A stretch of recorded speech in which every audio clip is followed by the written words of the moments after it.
I never believed in miracles. Not until October 23rd, when I stood in my marble-floored penthouse overlooking Central Park, watching my elderly nanny perform what doctors would later call impossible. My hands trembled as I held the medical report, the same report that had sentenced me to 6 months of life just hours before. But there Maria stood, her weathered hands glowing with a warmth I couldn't explain. And suddenly, everything I thought I knew about the world crumbled like ash. The rain drummed against the floor-to-ceiling windows of my 42nd floor sanctuary, each drop a reminder that some things are beyond human control. But I had spent 63 years believing otherwise. I had built an empire worth $12 billion on the foundation that everything could be bought, controlled, or conquered. I was Victoria Ashworth, the woman who had turned a small tech startup into a global phenomenon, who had never lost a business deal, never backed down from a challenge, and certainly never believed in anything that couldn't be proven with data and the spreadsheets. My penthouse stretched across 5,000 square feet of pristine marble, crystal, and steel. Every surface gleamed under the soft glow of imported Italian lighting. The walls displayed original Picassos and Monets, not because I loved art, but because they were investments that appreciated faster than most stocks. My world was calculated, measured, and utterly predictable. Or so I thought, until Maria Gonzalez walked through my doors with her worn leather Bible and her unshakable faith in things I considered fairy tales. The irony wasn't lost on me that a woman who commanded boardrooms filled with Harvard MBAs and controlled the livelihoods of 50,000 employees needed help managing her own household. But after my third housekeeper quit in as many months, citing my impossible standards and volcanic temper, my assistant practically begged me to give Maria a chance. She was different, they said, patient, gentle, the kind of woman who could handle difficult people with grace. Thought I remember rolling my eyes at the description. What I needed was efficiency, not grace. What I got was something that would challenge every belief I held sacred. Maria arrived on a Tuesday morning in early September, carrying a single suitcase and wearing a dress that had seen better decades. She was in her 70s, with silver hair pulled back in a neat bun and eyes that seemed to hold secrets older than my skyscrapers. When she smiled at me that first day, something inside my chest tightened uncomfortably. It wasn't warmth exactly, more like recognition of something I had lost so long ago. I'd forgotten it ever existed. She moved through my sterile home like a gentle breeze, bringing life to spaces that had only known the cold efficiency of business. Within days, the penthouse smelled of fresh bread and herbs instead of expensive cleaning products. She hummed while she worked, old Spanish lullabies that seemed to make the marble walls less harsh, the steel fixtures less cold. And when she prayed every morning at sunrise, kneeling beside the guest bed I had assigned her, I found myself pausing outside her door, listening to words spoken in Spanish and English, words that carried a hope I couldn't understand.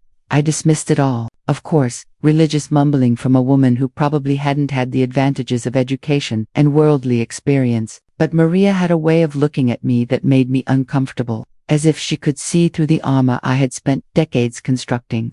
When I snapped at her for moving my papers, she simply nodded and returned them to their exact positions. When I criticized her cooking, she asked what flavors would make me happy. Her responses to my harshness were so unexpected that I began to feel like the unreasonable one, a feeling I hadn't experienced in 40 years of business dealings. If you're watching this story unfold and feeling moved by Maria's gentle strength, leave the word faith in the comments below. I'd love to know if you've ever encountered someone who challenged your beliefs just by being themselves. And don't forget to subscribe to hear how this incredible journey continues to unfold.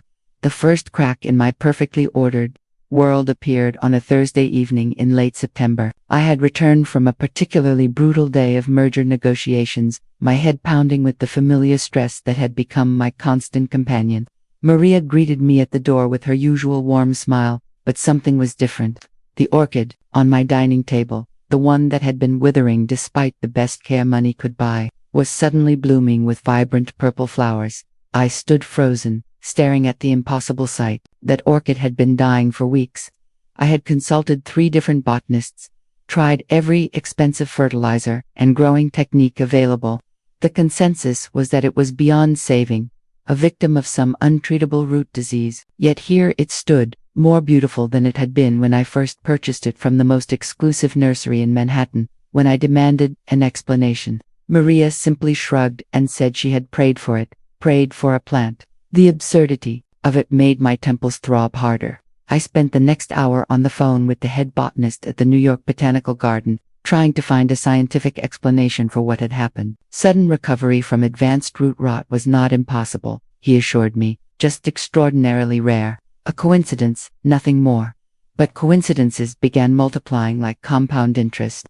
The antique grandfather clock in the hallway, silent for 3 years despite multiple repair attempts, began chiming again the day after Maria dusted it with her worn cloth. My temperamental imported coffee machine, which had been producing bitter, undrinkable sludge for weeks, suddenly began brewing perfect espresso the morning after Maria laid her hands on it while cleaning.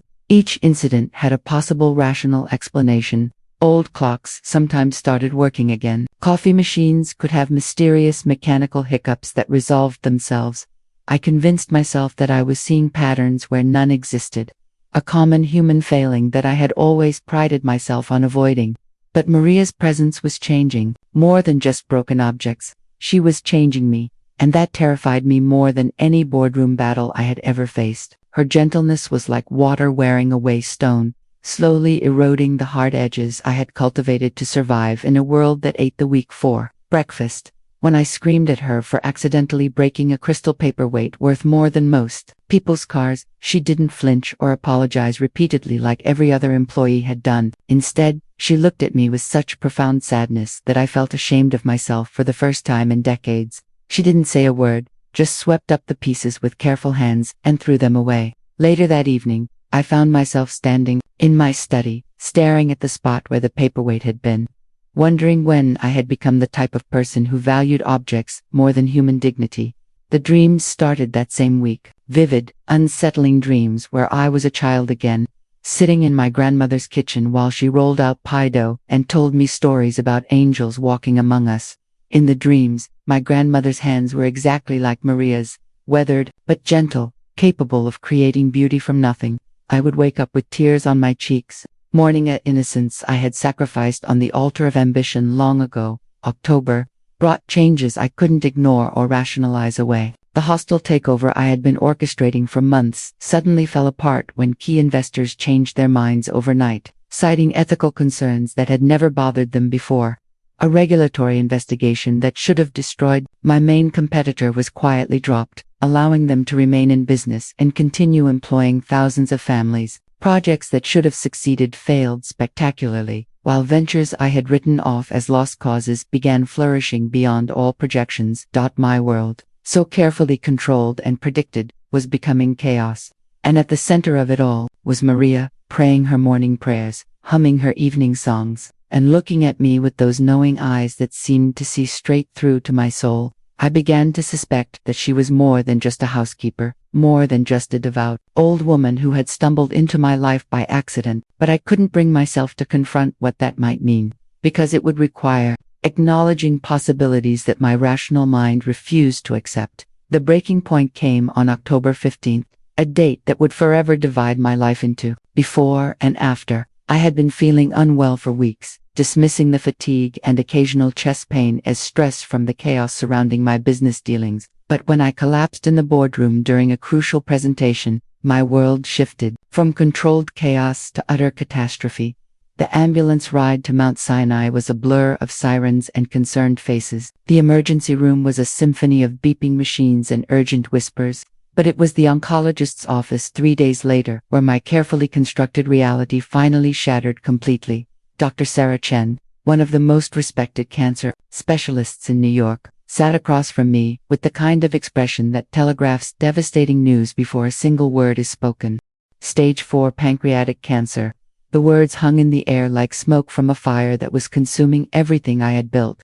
6 months, possibly 8 with aggressive treatment. The statistics were brutal. Unforgiving.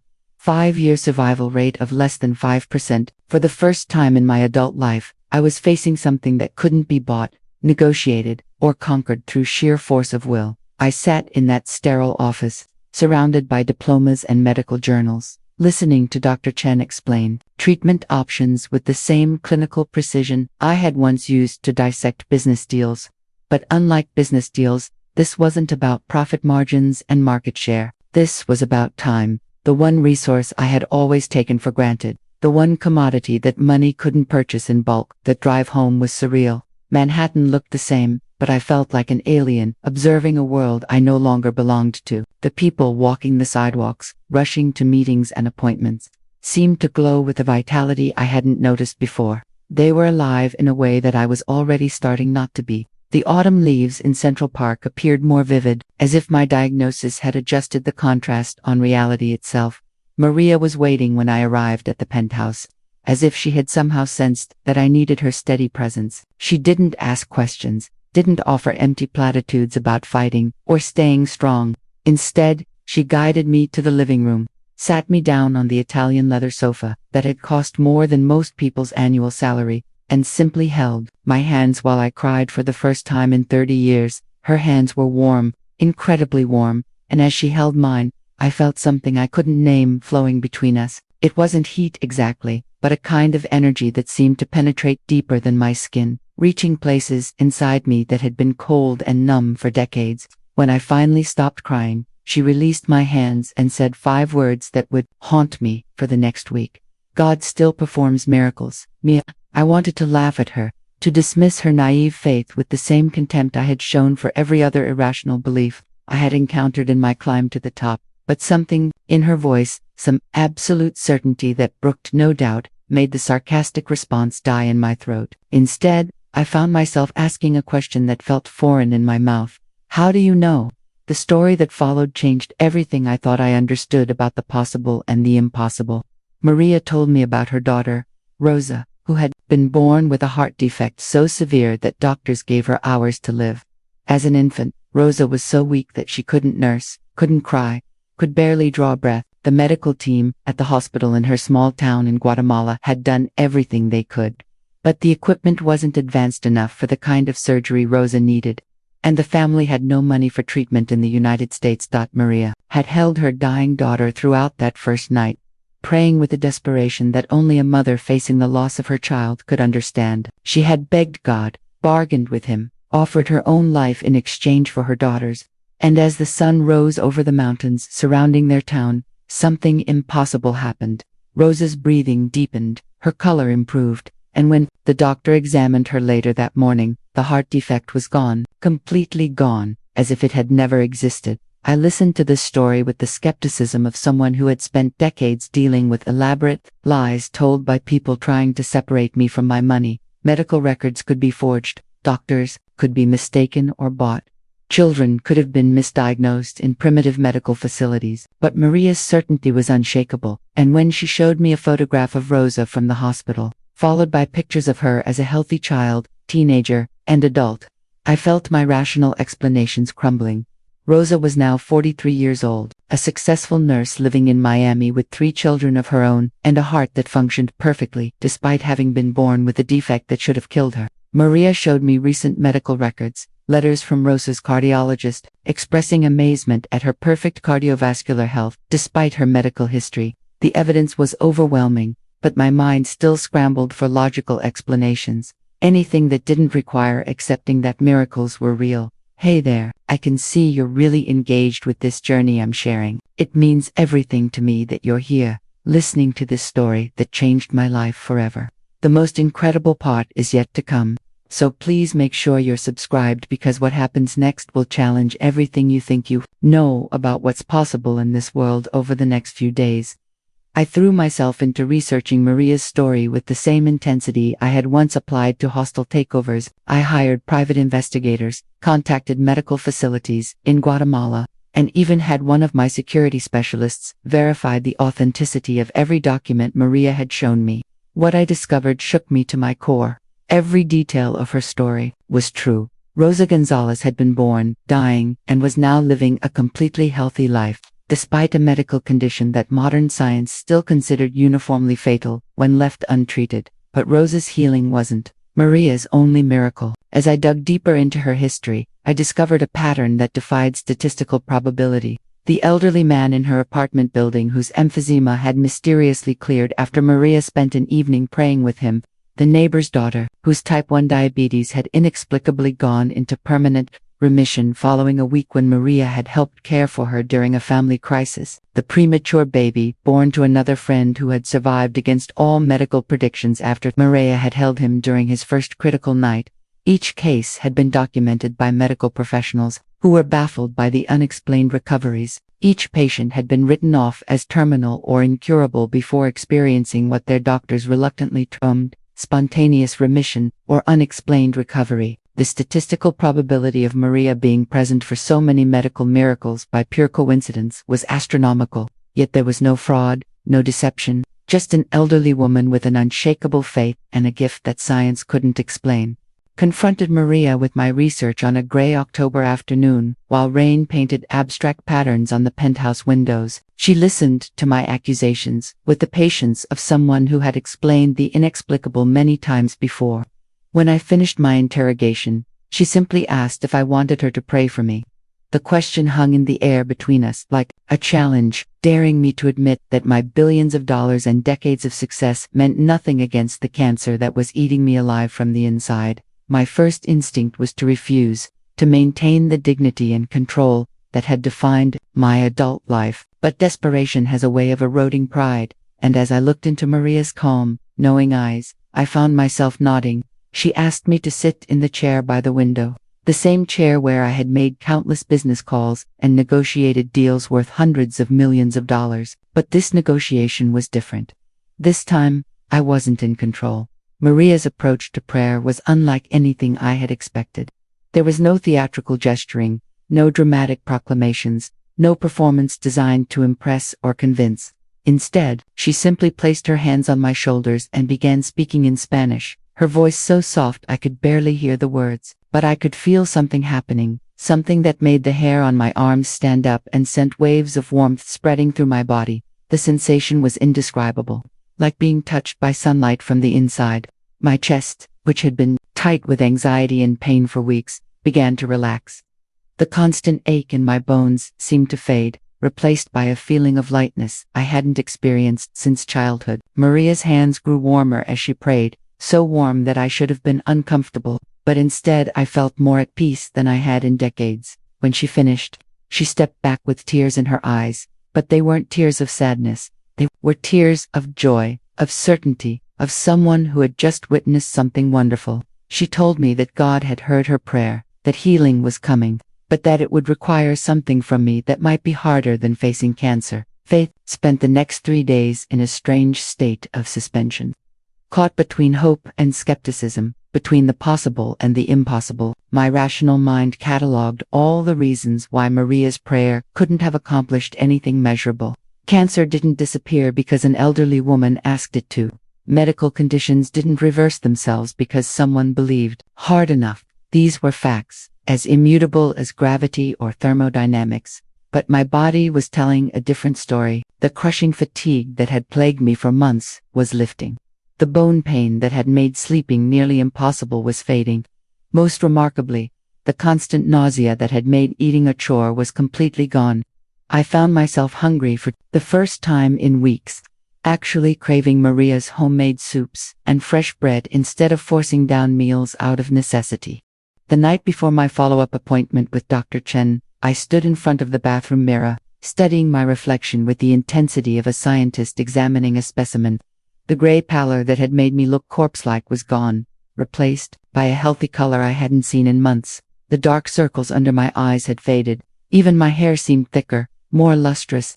I looked like someone who was getting better, not someone who was supposed to be dying. Sleep eluded me that night, but not because of pain or anxiety. Instead, I lay awake feeling more alive than I had in years, my mind racing with possibilities that my rational self refused to fully acknowledge. What if Maria's prayer had actually worked? What if miracles were real, and I was about to become living proof? The thought terrified me almost as much as the cancer had, because accepting it would mean acknowledging that everything I had believed about the nature of reality was wrong.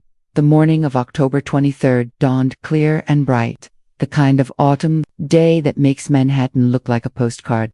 Maria served me breakfast on the terrace overlooking Central Park, and as I ate fresh fruit and warm pastry, I felt stronger than I had in months.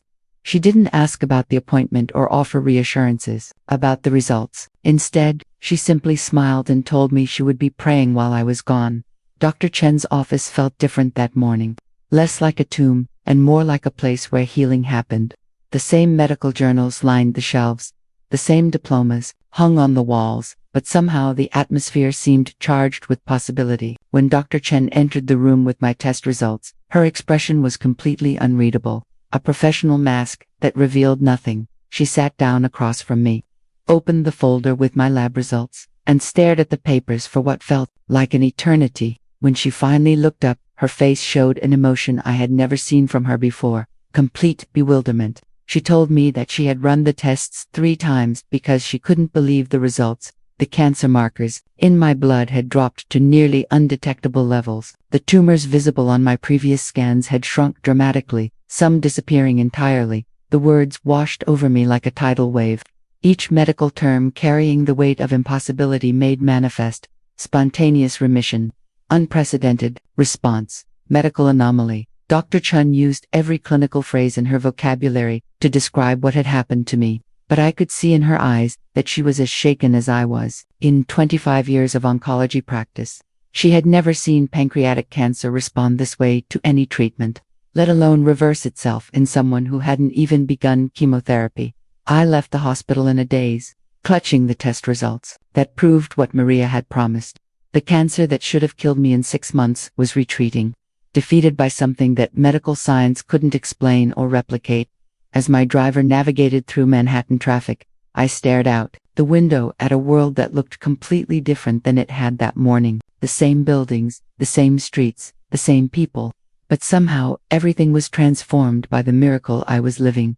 Maria was waiting in the penthouse lobby when I returned, and one look at my face told her everything she needed to know. We rode the elevator in silence, but when the doors opened to my foyer, I turned to her and asked the question that would change the rest of my life: how? Her answer was simple, profound, and utterly transformative. When you stop trying to control everything, Mia, you make room for God to work miracles. The woman who had entered that elevator was the same person who had spent 63 years building walls of logic and skepticism around her heart. The woman who stepped out was someone entirely new, someone who had been forced to confront the reality that the universe was far more mysterious and wonderful than she had ever dared to imagine. The miracle wasn't just my healing. The miracle was my awakening to the possibility that faith wasn't weakness, but the greatest strength of all. Standing in my penthouse that evening, watching the sun set over Central Park while Maria prepared dinner in the kitchen, I finally understood what I had been missing all those years. I had built an empire of glass and steel, but I had never built a home. I had accumulated wealth beyond measure, but I had never learned the value of things that couldn't be bought. I had controlled every aspect of my professional life, but I had never learned to surrender to the forces that truly matter. The months that followed my miraculous recovery were unlike anything I had ever experienced. The cancer continued to retreat until every trace disappeared from my body, leaving my oncologists scratching their heads and writing papers about unexplained remission. But the real transformation wasn't physical. It was spiritual, emotional, fundamental. The woman who had once fired employees for minor mistakes now found herself creating employee assistance programs and family leave policies that prioritized people over profit. My business empire, built on ruthless efficiency and calculated risks, began to evolve into something I had never imagined possible: a force for good in the world.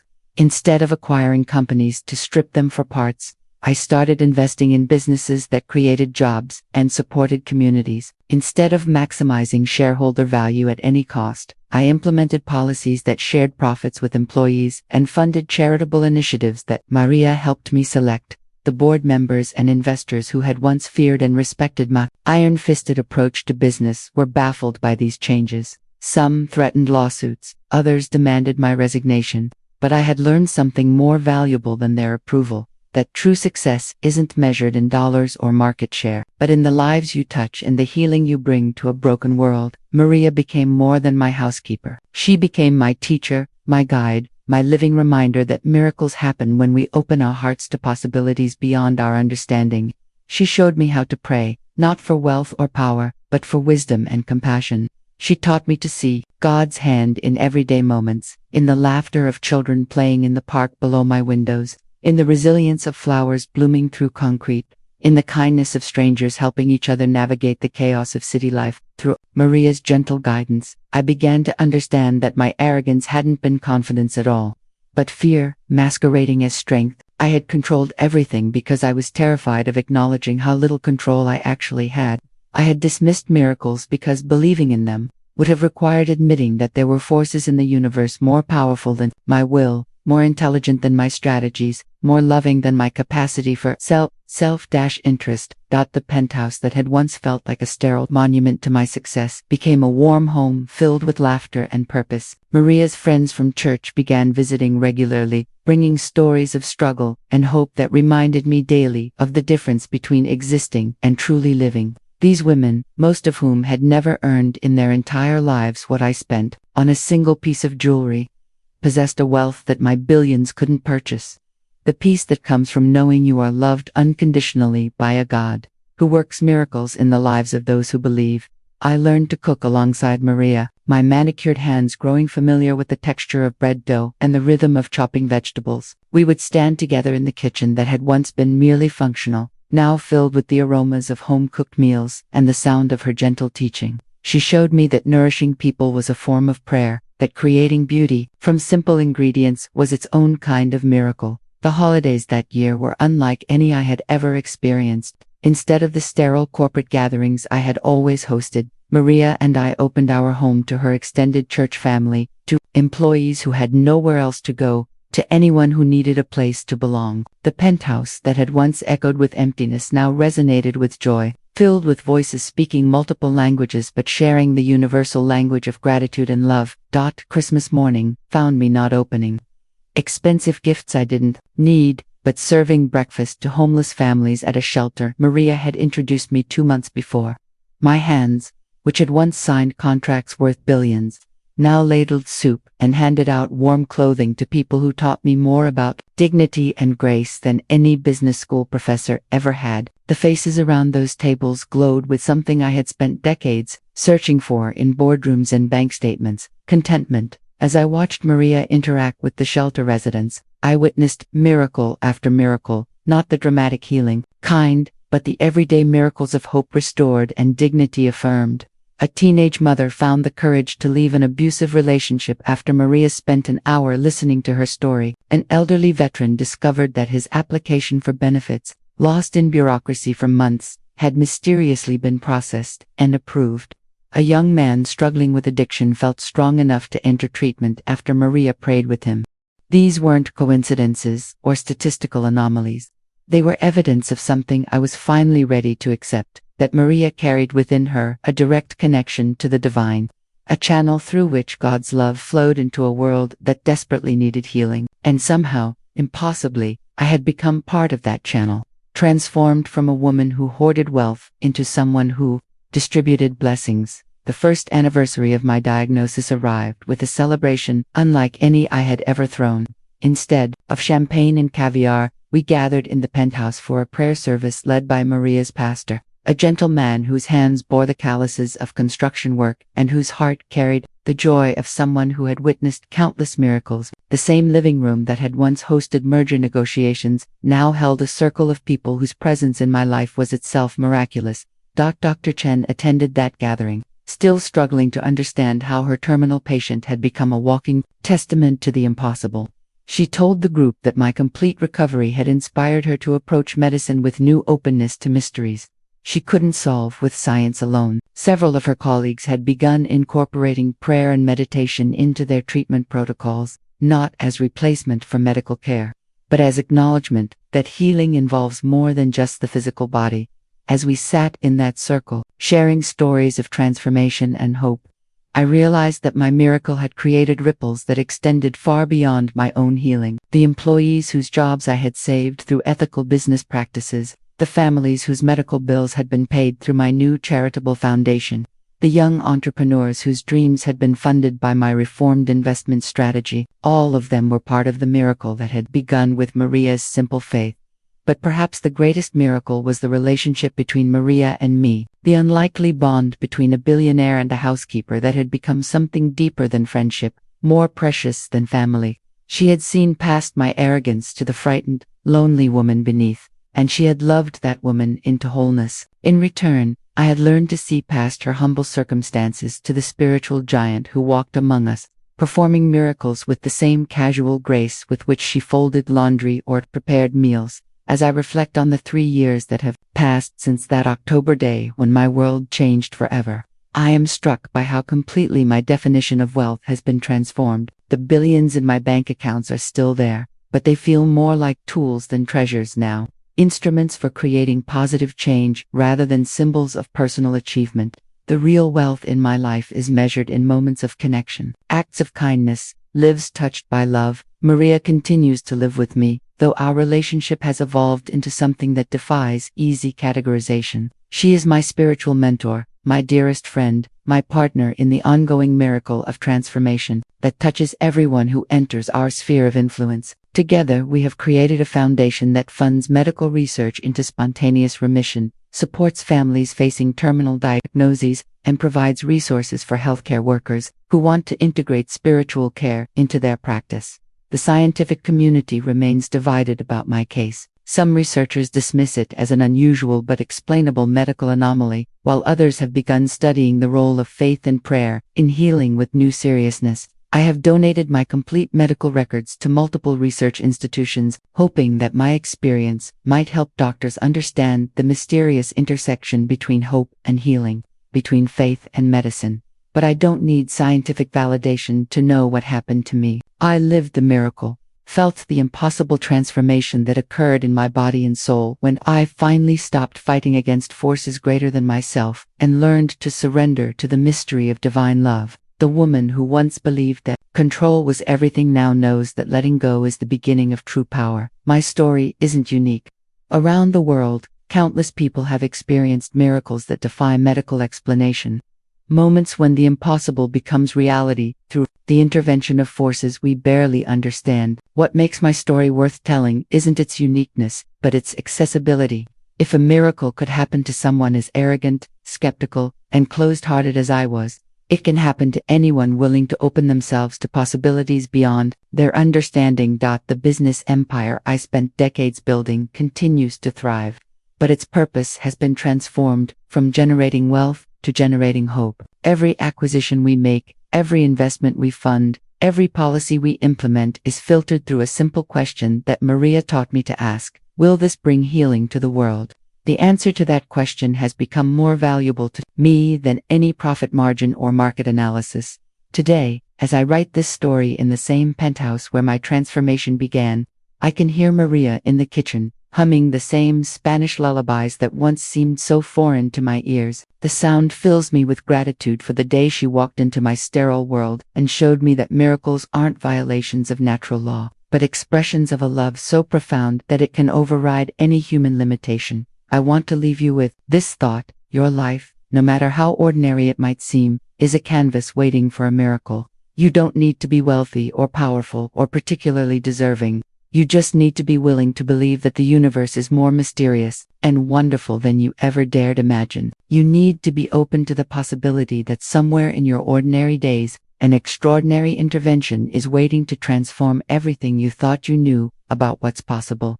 The nanny who showed me the impossible is still here, still praying, still believing, still creating space for God to work miracles in the lives of everyone she touches. And every day, I wake up grateful to be living proof that miracles aren't just stories from ancient times or distant places. They're happening right now, all around us, waiting for hearts willing to see and receive the impossible. What impossible thing are you hoping for in your life? I'd love to hear your story and your dreams in the comments below. Share with me where in the world you're watching from and what miracle you're believing for. Sometimes the simple act of speaking our hopes aloud is the first step toward seeing them fulfilled. And please, make sure you're subscribed to this channel because I have so many more stories to share about the miracles that happen when we open our hearts to divine possibility. Your support means the world to me, and I can't wait to continue this incredible journey with you.